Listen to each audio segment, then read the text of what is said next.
En la Edad Media llega a China el veneciano Marco Polo, que describe sus experiencias en este país titulándolas El libro de las maravillas del mundo. En los siglos posteriores, el ansia de las grandes potencias europeas intenta saciarse con una China debilitada y parcialmente colonizada. La reacción de los ciudadanos chinos en el siglo XX para recuperar su tierra les llevará por nuevas sendas señaladas por Mao Zedong, y el país se protege tras un fuerte muro ideológico. Hoy, en el siglo XXI, tras múltiples vicisitudes históricas, las puertas de China nuevamente se entreabren. El centro del universo habla tras años de silencio e incita al extranjero a su conocimiento y disfrute. Su voz recoge los ecos de su inmemorial cultura. También esta nación de cerca de 10 millones de kilómetros cuadrados y 1.300 millones de habitantes expresa su sed incontenible de desarrollo mientras reclama su lugar en el futuro del mundo.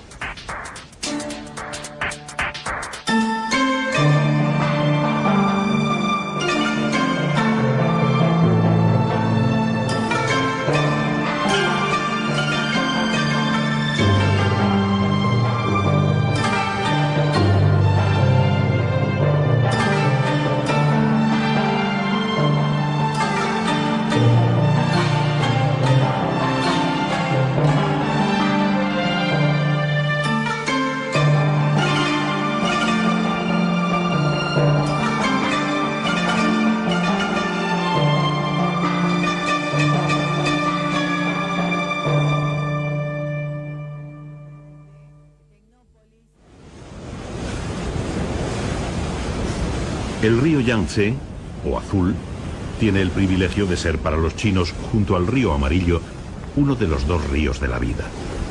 Las aguas de su cuenca fertilizan ingentes tierras y sostienen la economía agrícola de China. Pero cada cierto tiempo el Yangtze abandona el apacible discurrir de su cauce para mostrar que la vida también se surte de inesperadas sorpresas que le hacen deambular al albedrío de desenfrenadas pasiones. Desde tiempos muy antiguos, los chinos acometen colosales obras de ingeniería hidráulica para controlar la vehemencia del Yangtze.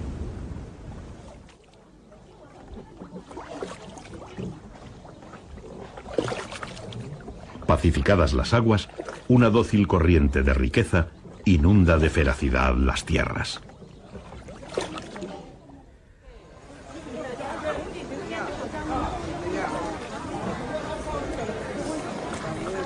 Al amparo de los afluentes del Yangtze, canales, lagos y regadíos, crecieron pueblos como Zhouzhuang, una antigua aldea de pescadores y agricultores que en la actualidad ha transformado su forma de vivir para ofrecer al viajero el relato de sus tradiciones.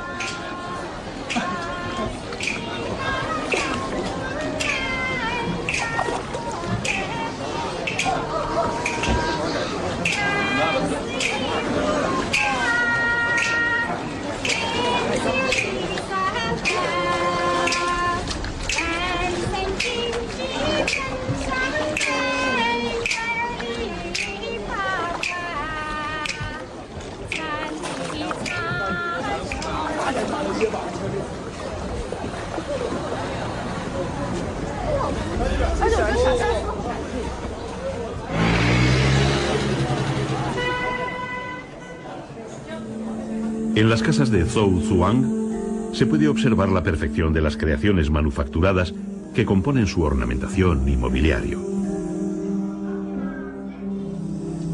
Los artesanos elaboran refinadísimas obras de arte de todo tipo y condición con cualquier material, siguiendo técnicas muy antiguas.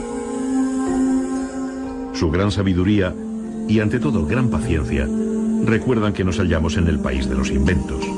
El compás, la brújula magnética, las cerillas, el sismógrafo, el papel, la tinta, la imprenta, la pólvora, el papel moneda.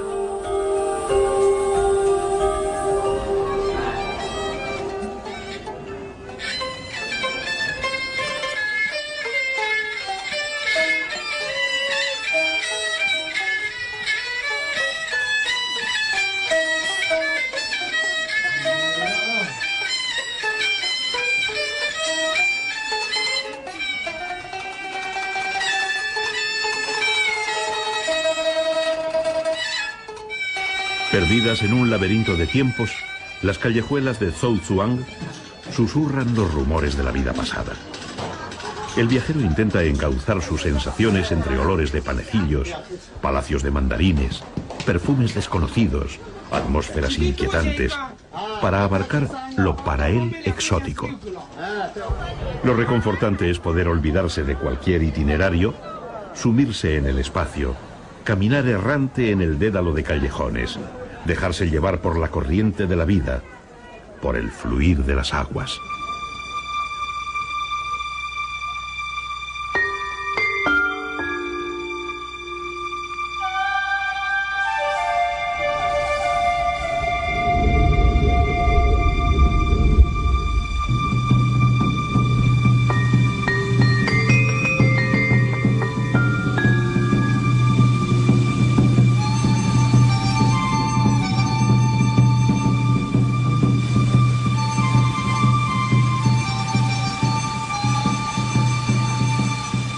Ríos y lagos no solo fertilizan las tierras, también fecundan los cultivos de la imaginación.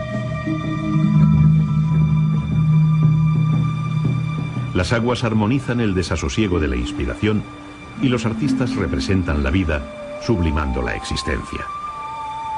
Es el dominio de la belleza, agua y armonía, equilibrio en un paraíso intemporal.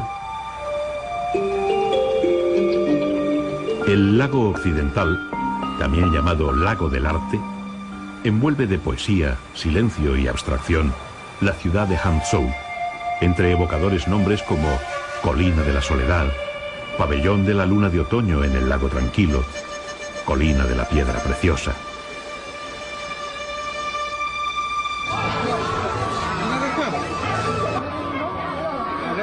Marco Polo, al contemplar Hangzhou, exclamó: «Es la ciudad más grande que se puede encontrar en el mundo, y pueden gozarse en ella tantos placeres que el hombre cree estar en el paraíso». Luego, los avatares de la historia destruyeron una buena parte del patrimonio cultural de la ciudad. Los diversos conflictos del 19, la ocupación japonesa en la Segunda Guerra Mundial y la llamada Revolución Cultural de fines de los años 60, cuando el dogma excluyente se apoderó de la revolución, frustrándola, denostaron la ciudad predilecta de los artistas.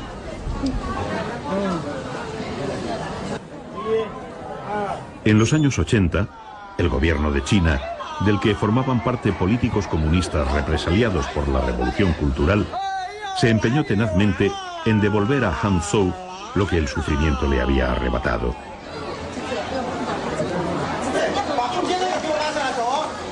Ciudad de parques, farmacias tradicionales de medicina china, casas de té, Hangzhou recupera su esplendor de antaño y rememora en sus bazares las palabras de Marco Polo. Hay tantos mercaderes tan ricos que hacen un comercio tan grande que ningún hombre acertaría a decir la justa verdad sobre ello.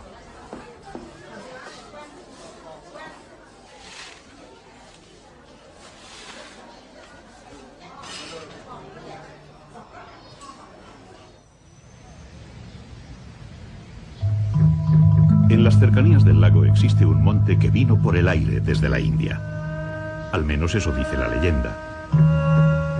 Ya se sabe que lagos y montañas han sido siempre proclives a la fantasía. Y en China, muchas veces, la realidad y la imaginación fluyen juntas.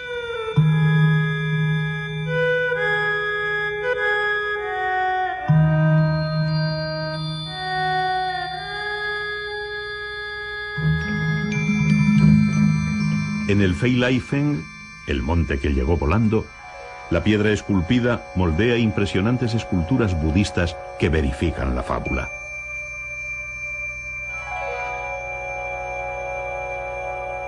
El monte como metáfora, alegoría palpable del largo viaje recorrido a merced de los vientos de la historia por el budismo desde su origen en la India hasta aposentarse en China.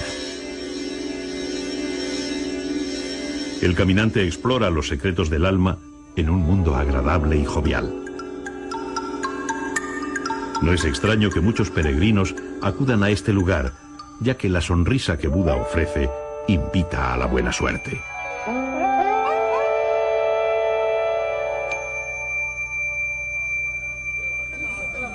Al final del sendero se halla el templo Lingjing, templo del refugio del alma.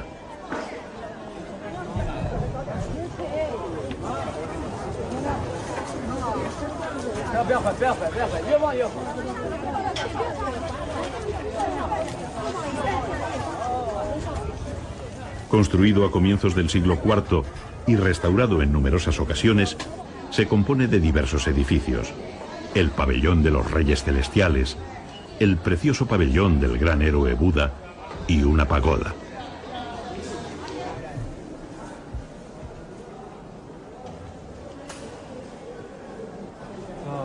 El murmullo de las plegarias resuena entre las imágenes de Buda, de la divina Guanyin, diosa de la misericordia, de los guardianes y de los demonios sometidos por un Buda plácido y vencedor.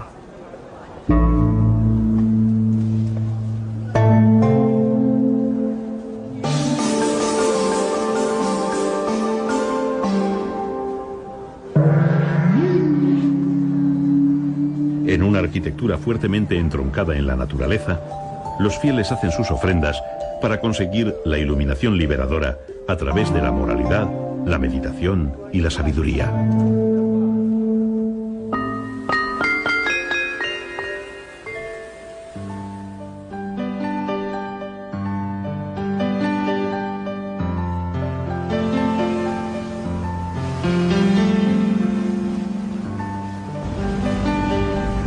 El río Yangtze, fatigado tras más de 5.800 kilómetros de camino, recibe, antes de entregar su poderoso caudal al mar, el impulso de los ríos Huangpu y Wusong, que le ayudarán a formar un gran delta en la desembocadura. En la convergencia de estos afluentes surgió la gran ciudad fluvial de Shanghái. Comunicada a través de sus ríos con el Yangtze, que le abre al interior y al mar, es uno de los puertos más importantes del mundo.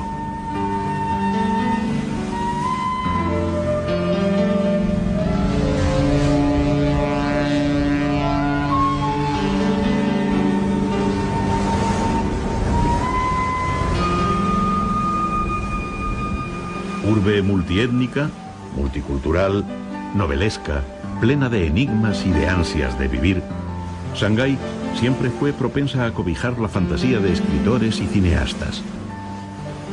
Su nombre evoca una atmósfera de misterio, personajes oscuros, pasión y tragedia.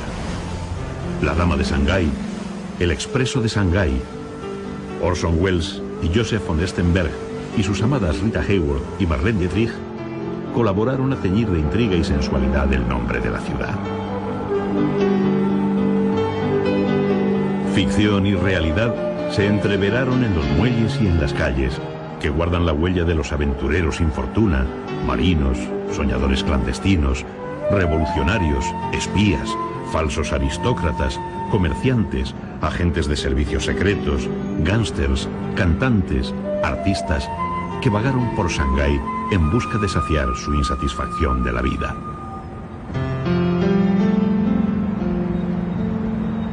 La ciudad de Shanghái estuvo dividida desde el siglo XIX, tras la derrota de China ante Gran Bretaña en las llamadas Guerras del Opio, hasta la Segunda Guerra Mundial, en tres partes: la concesión francesa, la internacional, británicos, estadounidenses y japoneses, y la periferia, donde residía la mayor parte de la población autóctona.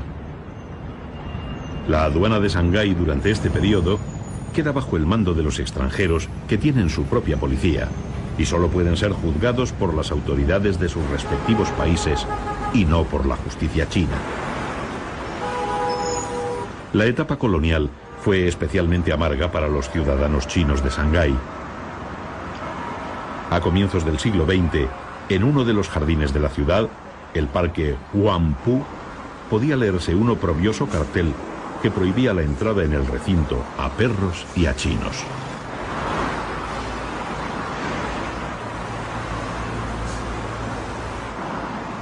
Los mismos mercaderes y funcionarios británicos que habían provocado las guerras, al introducir el comercio a gran escala del opio, convierten el Bund de Shanghái, en la margen izquierda del río Huangpu, en el principal barrio de negocios de Asia. se construyen lujosos edificios amalgamando los estilos arquitectónicos más vanguardistas del momento. Shanghái es considerada como el París de Oriente.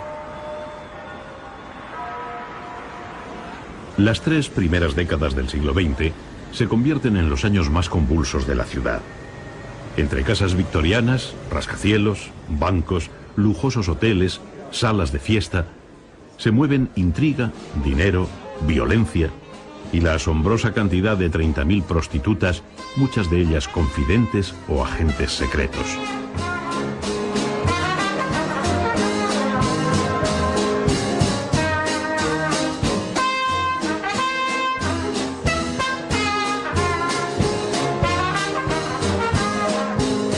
Ante tanta inquietud, la vida se refugia en privilegiados rincones donde la música hace furor. El jazz conquista Shanghái y su legado perdura en la actualidad en los antiguos locales de antaño.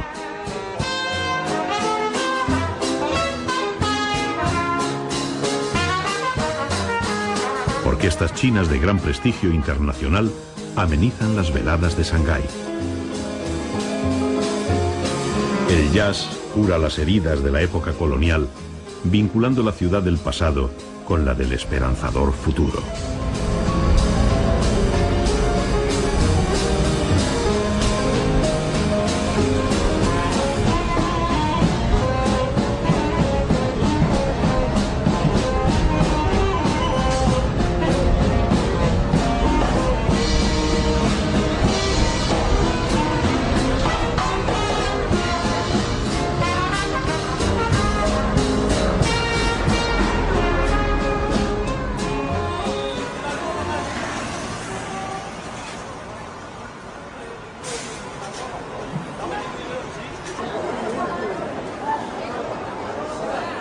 Lejos de las veleidades extranjeras, Shanghái conservó su identidad en los barrios antiguos de la ciudad.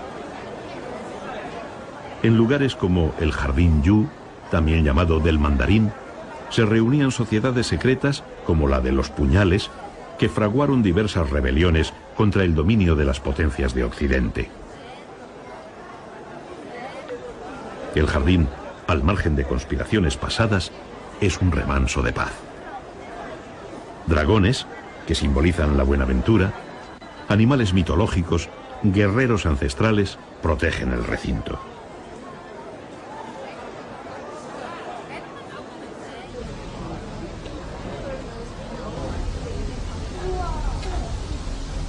Los habitantes de Shanghái recorren los vericuetos caminos entre las edificaciones.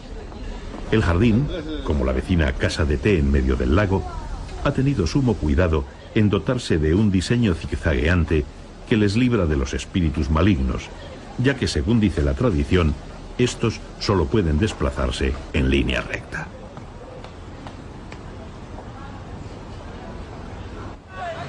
En los contornos del jardín, la ciudad antigua se sume en una vertiginosa e incesante actividad.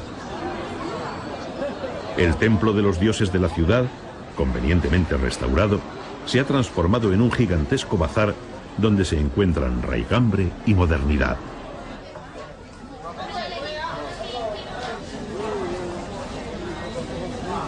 Otros templos siguen guardando celosamente la función para la que fueron construidos. El templo del Buda de Jade es el más importante de Shanghái.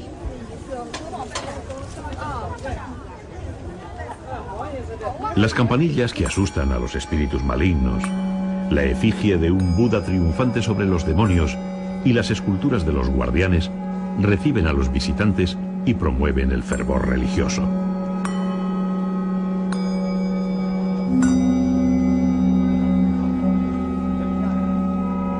En las plantas superiores, los 2 Budas de jade que dan nombre al templo. La primera escultura representa a Buda entrando en el Nirvana, la bienaventuranza absoluta. La otra estatua, de un peso de más de 2.000 kilos y 2 metros de altura, simboliza a Buda sentado.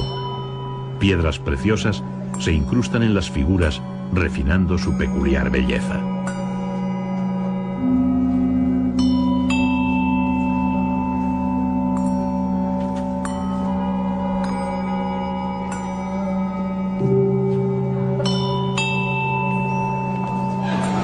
Los barrios tradicionales de Shanghái mantienen a duras penas su fisonomía ante el amenazador empuje de la modernización. Las siluetas de los nuevos rascacielos rodean la vieja urbe, que sin embargo sigue con su bullicioso ir y venir de gentes. Una vida traslúcida entre casas de madera, especias, aromas, ajetreo, que se refugia entre las esquinas de la nueva arquitectura. Una cotidianeidad en la que el viajero recobra el placer de mirar, de escuchar, de oler, de paladear, de sentir el ambiente popular de la antigua China que se transforma.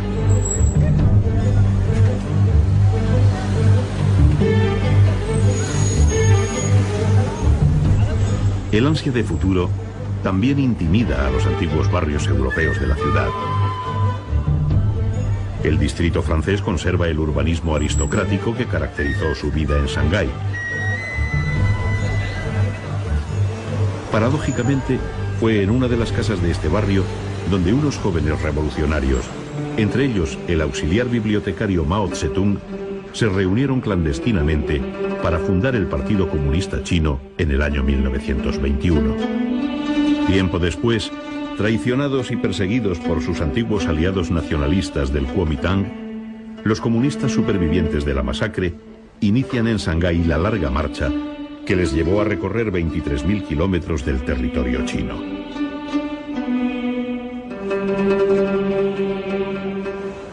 Hoy, el barrio francés se adecua a los nuevos tiempos y las antiguas casas albergan locales de moda, restaurantes, cafés, bares nocturnos que le han convertido en la zona más cosmopolita de la ciudad.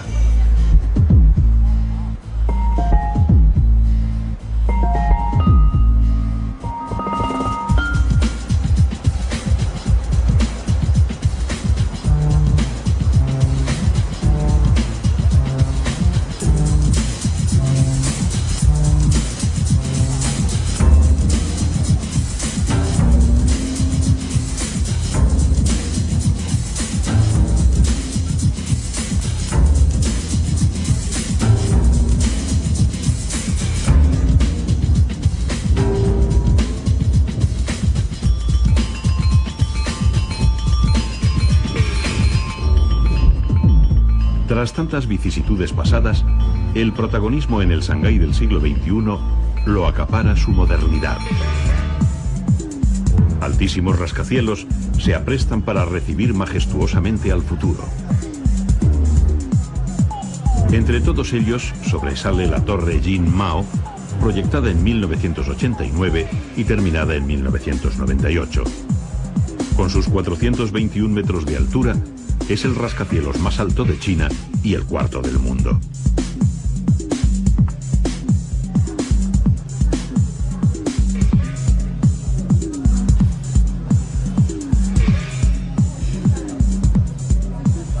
Pero si hubiese que destacar un solo edificio que caracterizase el nuevo Shanghái, ese sería la Perla de Oriente, una torre de comunicaciones con un diseño tan futurista que confunde al que lo observa, trasladándolo al vértigo de una nueva galaxia.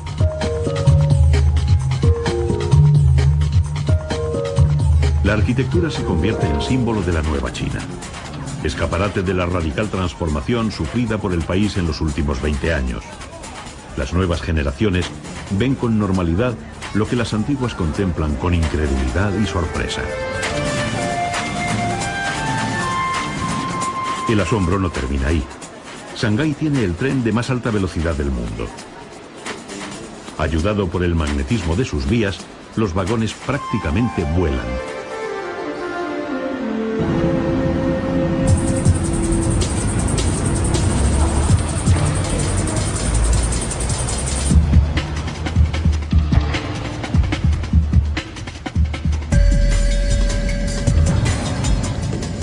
El tren puede alcanzar los 500 kilómetros por hora. La ciudad se proyecta fugaz en una vertiginosa pantalla.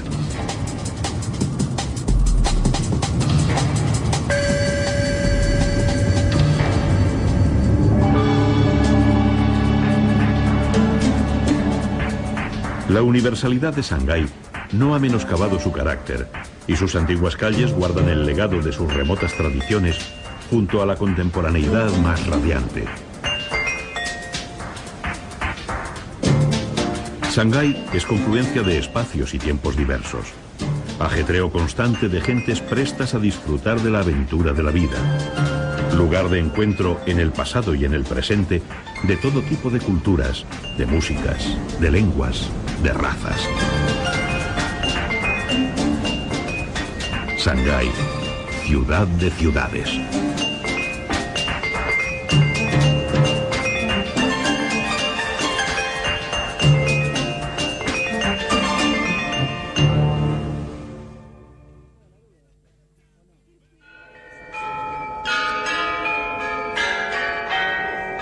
La tradición china cuenta que la diosa de la luna, Chang'e, bebía con su marido, el arquero celeste Hou Yi, el elixir de la inmortalidad con el fin de que su felicidad fuese imperecedera. En ausencia de su esposo, unos hombres le exigieron que les entregase el mágico licor. Ella, antes que darlo, se lo tomó, aunque sabía que al beberlo sin la compañía de Hou Yi, se convertiría en un espíritu inmortal y desaparecería de la tierra. Al regresar, su marido, desolado y melancólico por su amada, quiso ir tras ella a la luna, pero llegó al sol, y así su separación se hizo eterna.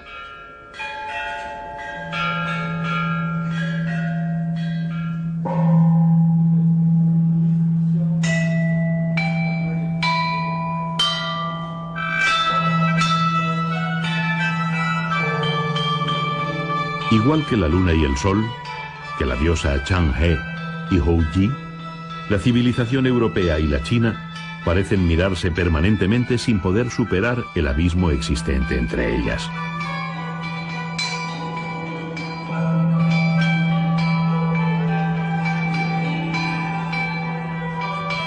Occidente y Oriente se desconocen. Ambos mundos tienen distintas formas de ver la vida, diferentes filosofía, cultura, arte, tradición, medicina, calendario, y siempre se ignoraron. Se tuvieron miedo, se encerraron en sus afanes de superioridad excluyente, y la humanidad perdió la oportunidad del conocimiento, de superar la ignorancia, de poseer una cultura diversa, plural, plena.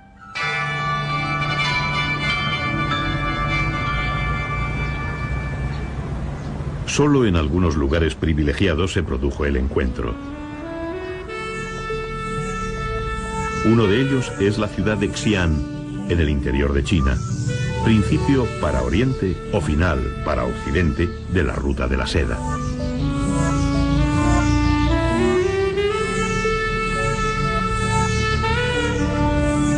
Xi'an guarda la esencia de China. En las vertientes del río Amarillo, los agricultores de la antigüedad contemplaron el peregrinaje de Confucio para dar a conocer las enseñanzas de los antiguos y volver al bien y no desear para los demás lo que no se desea para uno mismo. 300 años más tarde, en el año 221 a.C., los libros que recogían el legado de Confucio son quemados por orden de Qin Shi Huang, el primer emperador de la dinastía Qin. Tras múltiples guerras contra sus adversarios, Qin Shi Huang había conseguido su gran sueño, unificar todo el país bajo su mando.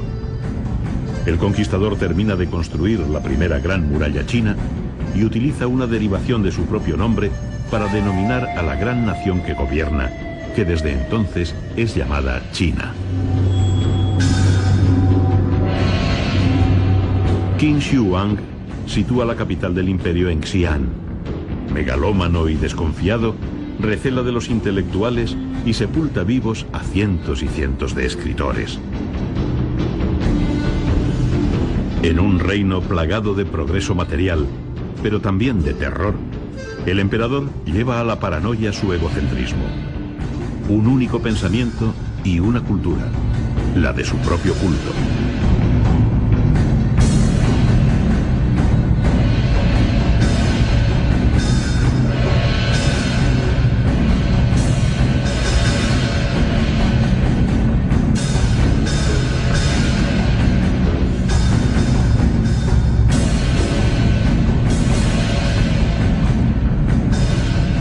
búsqueda de la inmortalidad obsesiona a Qin Shi Huang, que durante toda su vida sufre la agonía de intentar disfrutar, como la diosa de la luna y el arquero celeste, del elixir de la vida. Con solo 13 años, ordena construir su propio sepulcro y manda esculpir y enterrar en la tumba miles de soldados de terracota, todos diferentes, para que mostrasen su poder en el más allá y asegurasen su retorno del mundo oscuro.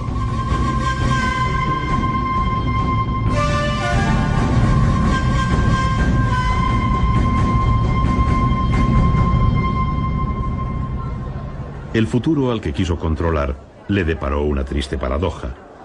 Su deseo de trascender a la historia solo se materializó en los rostros inmortalizados de los soldados. Esculpidos a tamaño prácticamente real, con alturas de entre 1,80 y 1,95 de alto, las manos y los rostros se particularizan, mientras que para los cuerpos se utilizan moldes según las funciones que cumplían: generales, arqueros, aurigas, funcionarios.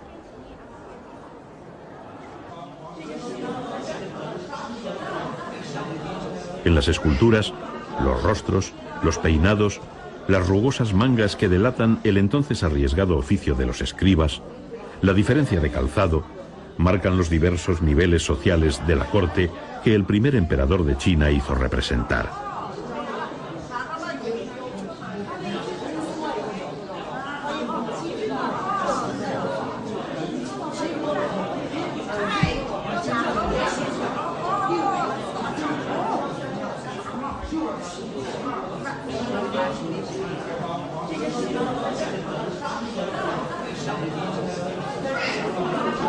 Numerosos arqueólogos de todo el mundo trabajan en la actualidad restaurando las figuras, preservando los colores, rescatando con paciencia, limpiando con esmero hasta los más nimios detalles.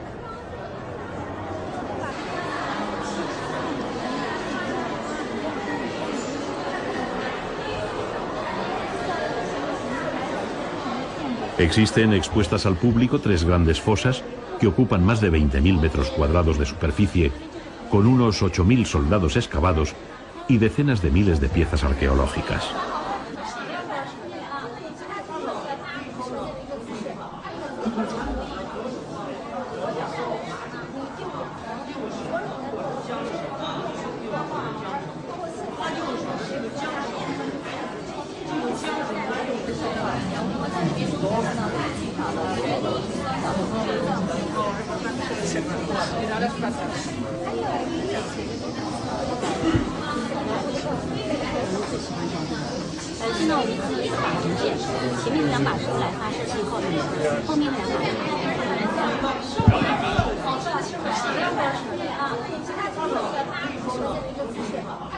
Desaparecida bajo la tierra durante cerca de 2200 años, esta singular maravilla, su resurrección fue posible gracias a las manos de unos campesinos de la zona que en el año 1974 excavaban un pozo.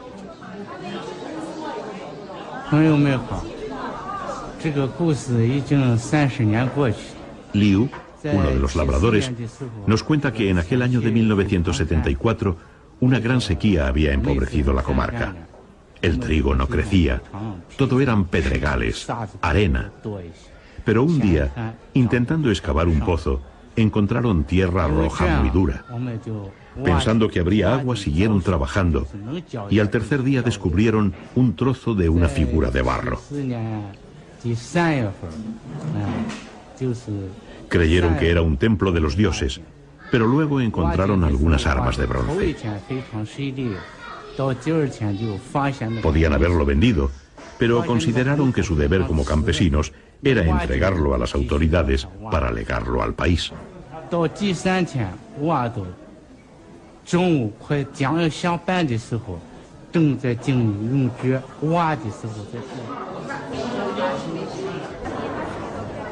Un gran museo sirve de aposento a los miles de guerreros desenterrados y a los muchos miles aún por descubrir. La fascinación se produce por la ingente cantidad de esculturas, por la acumulación, por las proporciones gigantescas del museo, el más grande de China, más de 50.000 metros cuadrados construidos. Los guerreros de terracota están considerados como la octava maravilla del mundo de la antigüedad, y su gran valor artístico ha hecho que hayan sido declarados Patrimonio Cultural de la Humanidad.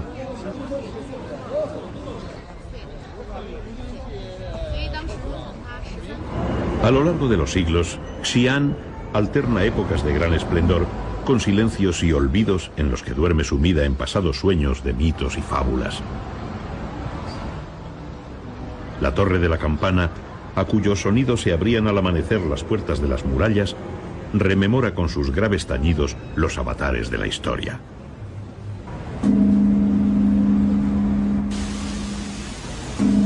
En la época Han, que sucede a la Qin, la cotidianeidad recupera su protagonismo y las cosas pequeñas de la vida procuran la mejor dicha de las gentes.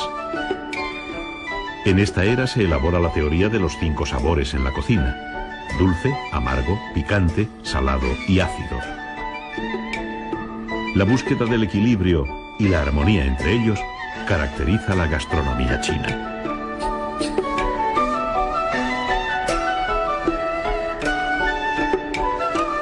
Siguiendo la tradición del confucianismo, se usan palillos en lugar de tenedores o cuchillos para no herir los alimentos.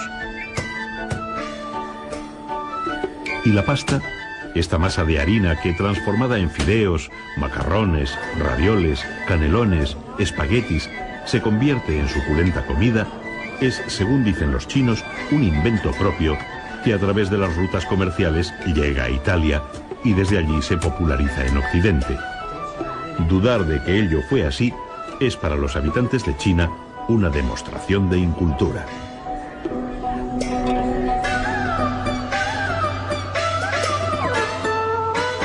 Tras un largo declive, los emperadores de la dinastía Tang, a partir del siglo VII, vuelven a situar la capital del imperio en Xi'an.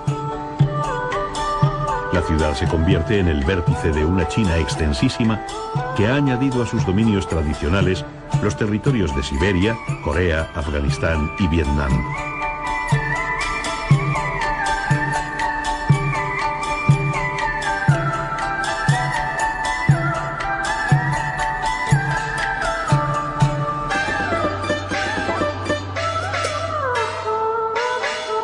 Xi'an se llama entonces Chang'an o Daxingchen, ciudad de la gran prosperidad, y es la ciudad más poblada del mundo de su época, con 1 millón de habitantes.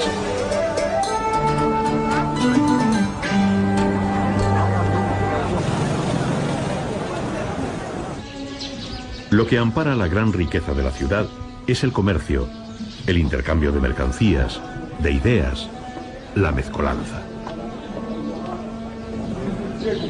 Por los caminos de la ruta de la seda comienza a entrar, a través de los mercaderes árabes, un incipiente islamismo. La mezquita de la conversión consciente es el lugar de encuentro de los creyentes islámicos de Xi'an, unos 30.000 vecinos. El Islam chino es conocido como Hui Hui Chiao y es la religión que siguen preferentemente los descendientes de los mongoles denominados Hui.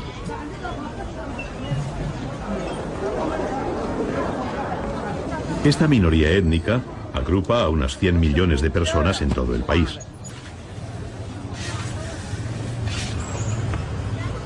El barrio de los Hui emana un perfume singular de especias y henna.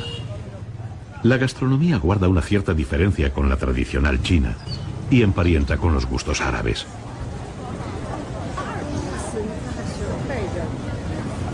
Olores y sabores diferentes en un laberinto de calles con un cierto halo de zoco árabe, pero tamizado por las costumbres chinas. Curiosa simbiosis plena de tenderetes donde se pueden hallar pintorescos objetos y antigüedades de gran valor.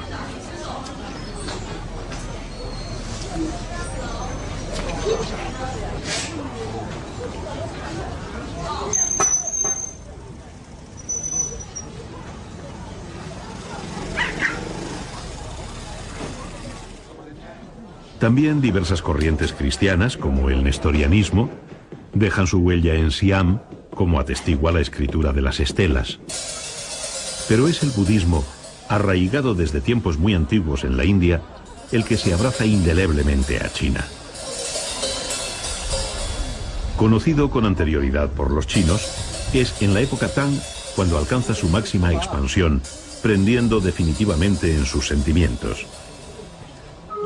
Sabiduría, moralidad, meditación, introspección son puntos de encuentro con el confucianismo y fundamentalmente con el taoísmo, por lo que el budismo en China se particulariza en el sincretismo con estas ideologías.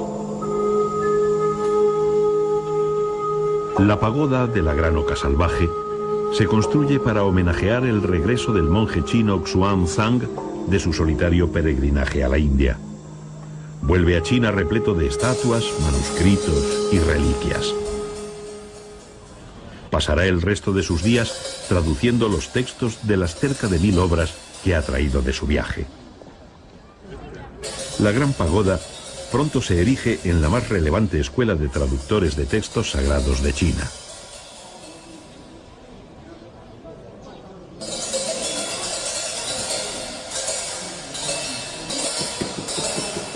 Xi'an, que en la actualidad cuenta con una afamada universidad a la que acuden estudiantes procedentes de todo el mundo, siempre ha mimado la cultura.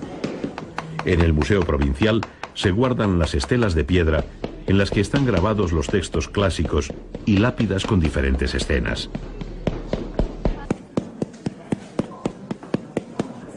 Artistas de la zona reproducen los grabados para ofrecerlos a los visitantes.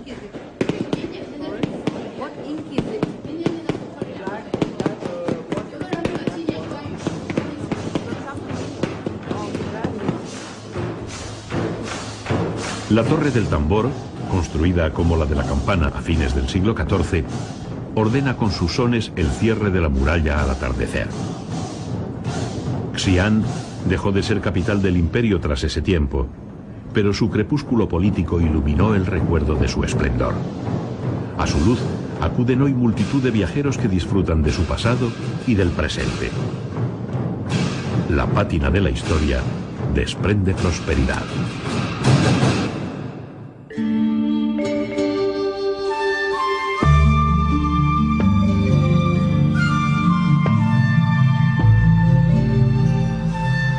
Pekín, Beijing, es inmenso.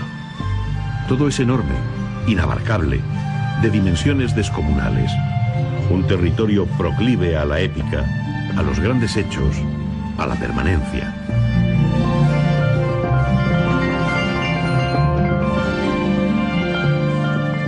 Ya Marco Polo, al atravesar el puente que hoy lleva su nombre, se quedó asombrado por la longitud y anchura de sus arcos, por la magnitud del río, por la cantidad de gentes que lo cruzaban.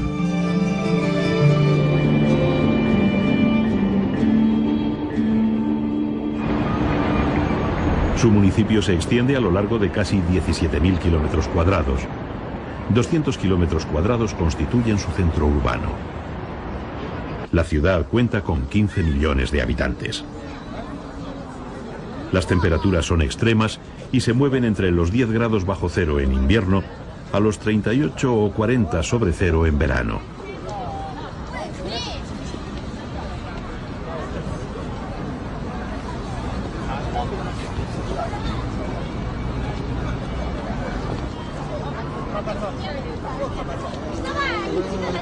Estos contrastes han determinado la idiosincrasia de la ciudad, que parece resumirse en la plaza Tiananmen, concreción de todas las proporciones, síntesis de todas las historias.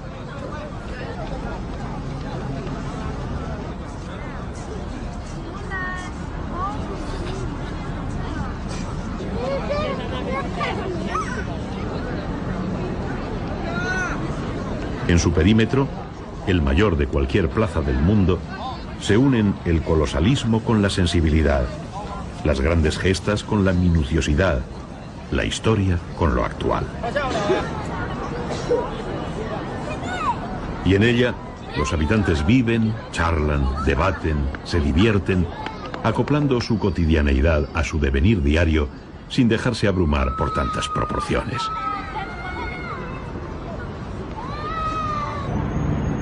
El presidente Mao, consciente del valor simbólico de la plaza, ordenó su remodelación para que en ella pudiesen congregarse cientos de miles de personas.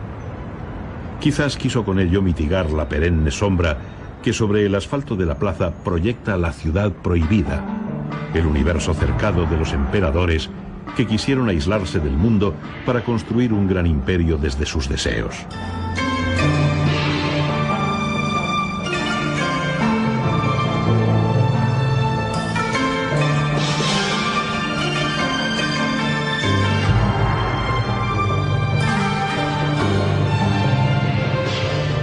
Autodenominados hijos del cielo, se refugiaron en un recinto de apariencia sacralizada, donde la ceremonia y los grandes fastos irradiaban la inmensidad de su poder.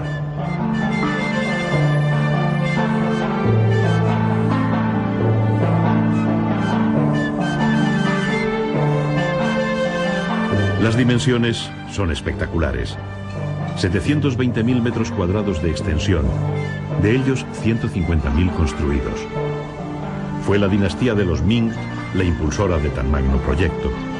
Desde entonces, 24 emperadores gobernaron a su capricho China durante 5 siglos, tiempo en el que la extensa residencia de emperadores, emperatrices y concubinas estuvo vetada a la población.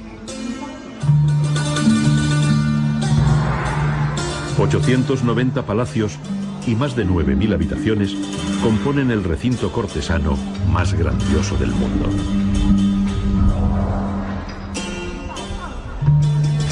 Grandes plazas sirven de solemne vestíbulo a la sucesión de mansiones de alegóricos nombres: Palacio de la Suprema Armonía, Palacio de la Perfecta Armonía, Palacio de la Armonía Protectora, los 3 palacios en los que se celebraban los grandes fastos: Palacio de la Pureza Celestial, Palacio de la Unión, Palacio de la Tranquilidad Terrestre.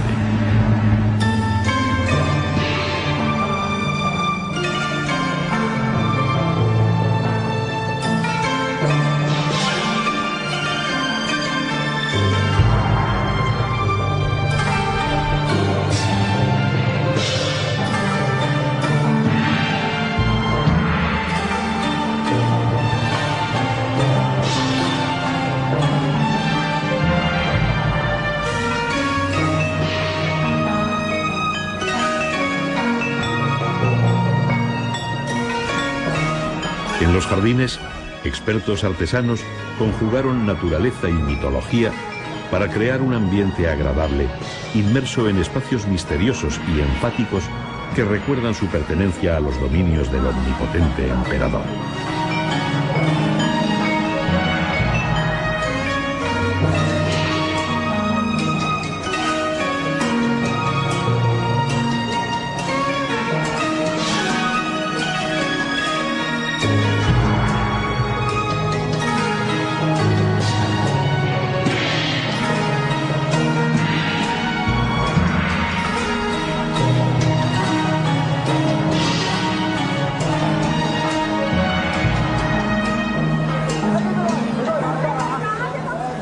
La influencia de la vida imperial tiñó de solemnidad también el Pekín extramuros, que contemplaba sumiso la soberbia de los emperadores.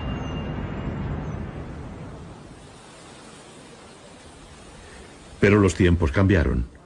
La neblina que envuelve en los principios del invierno de Pekín el Palacio de Verano contagia la melancolía sentida por la emperatriz Cixi al ver cómo la inmensidad de su poder imperial se derrumbaba.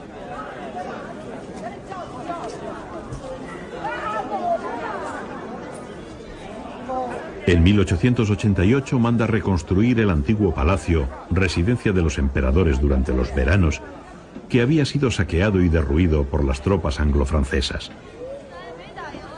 El jardín donde se cultiva la concordia, el nombre por el que son conocidos los terrenos donde se asentaba el Palacio de Verano, se remueve nuevamente para albergar la grandiosidad de los emperadores.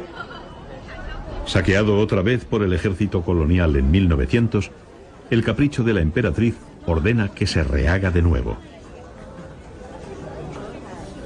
Para las 2 reconstrucciones, Cixi detrajo de las arcas del Estado el presupuesto de la Marina china que se estaba preparando para defender la independencia de su país y que queda empobrecida e inoperativa.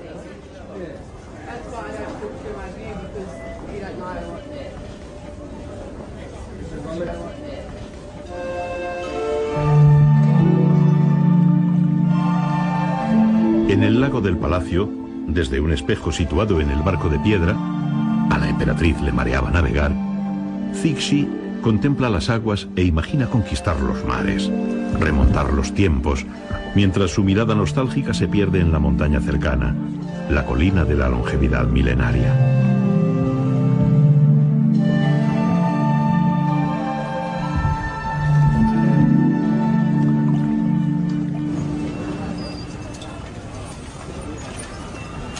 Pekín camina entre los recuerdos de la historia y el dinamismo del presente. Es viejo y joven, tradicional y vanguardista.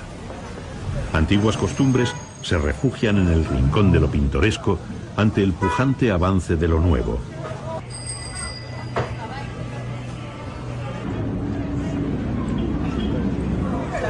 Los rickshaw se adecuan a los tiempos para que con su pedalear los turistas puedan adentrarse en los callejones tradicionales de la milenaria Pekín.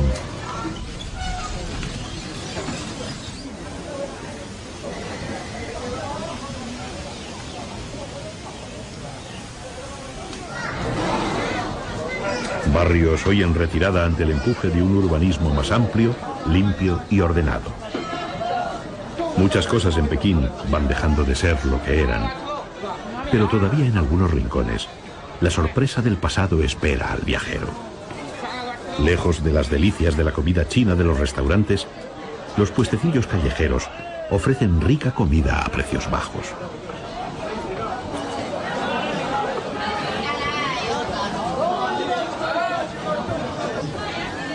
En los tenderetes, además de apetecibles productos, se encuentran otros como escorpiones, insectos, caballitos de mar o serpientes que originan confusión y extrañeza en los extranjeros.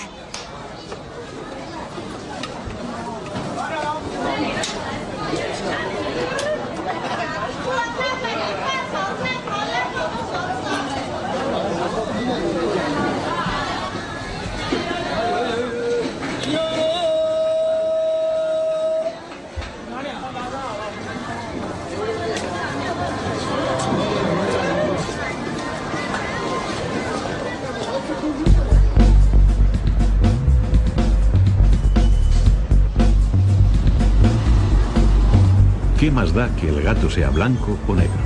Lo importante es que cace ratones.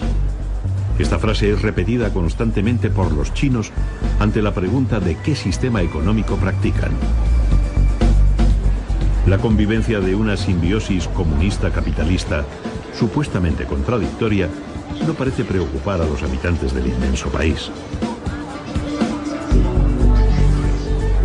Un gran desarrollo, los logros en el tremendo desafío de alimentar a tan numerosa población, en acabar con la pobreza, hacen que el futuro sea visto por los ciudadanos chinos con optimismo. Lujosos rascacielos, grandes obras públicas emergen por el umbral abierto de la muralla que fue China para Occidente. Mientras las puertas se abren, el viajero a China asiste a un apasionante e irrepetible proceso histórico. Además, se sumerge en una forma de ver la vida diferente, una filosofía distinta, una geografía abrumadora. En definitiva, en la inabarcable cultura de un gran país.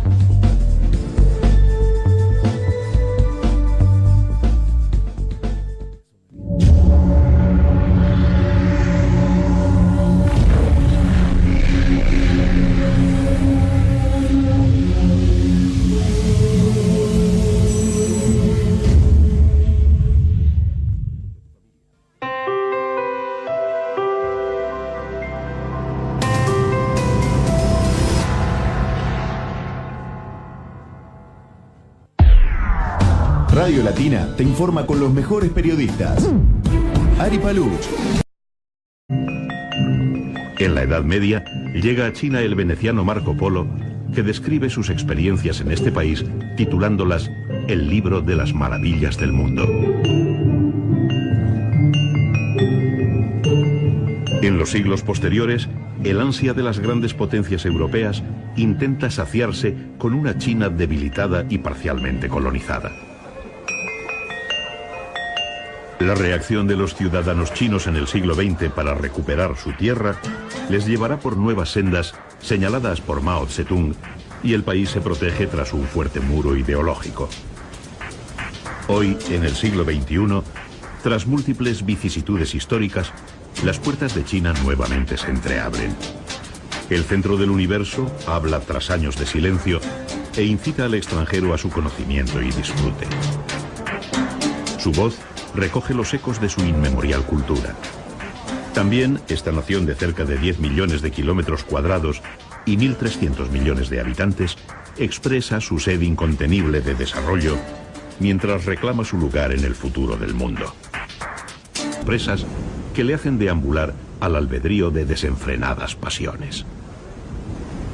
Desde tiempos muy antiguos, los chinos acometen colosales obras de ingeniería hidráulica para controlar la vehemencia del Yangtze.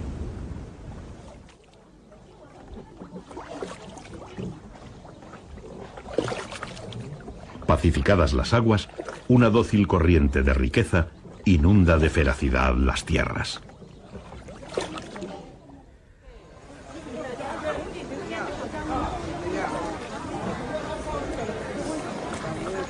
Al amparo de los afluentes del Yangtze, canales, lagos y regadíos, crecieron pueblos como Zhouzhuang, una antigua aldea de pescadores y agricultores que en la actualidad ha transformado su forma de vivir para ofrecer al viajero el relato de sus tradiciones.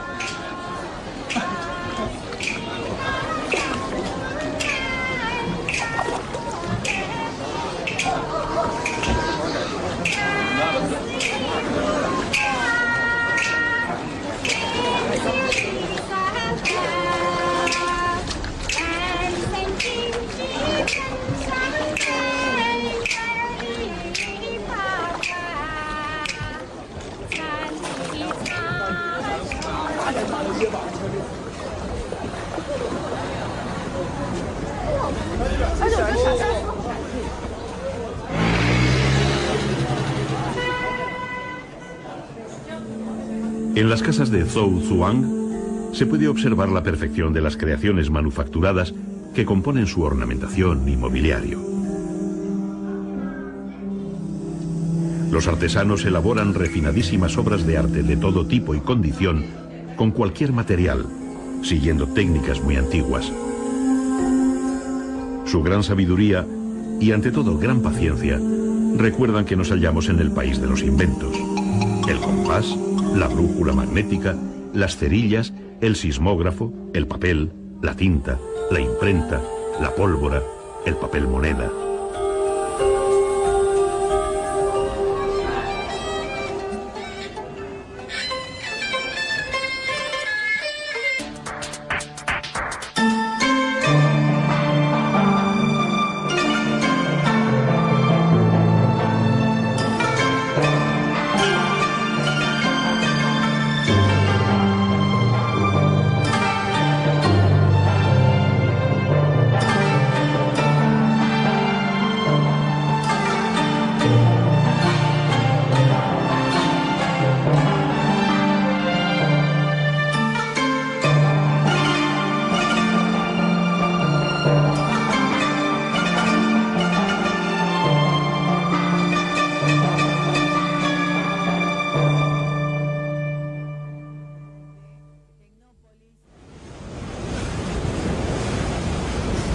El río Yangtze, o Azul, tiene el privilegio de ser para los chinos, junto al río Amarillo, uno de los dos ríos de la vida.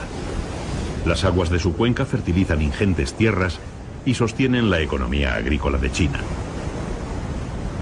Pero cada cierto tiempo el Yangtze abandona el apacible discurrir de su cauce para mostrar que la vida también se surte de inesperadas sorpresas.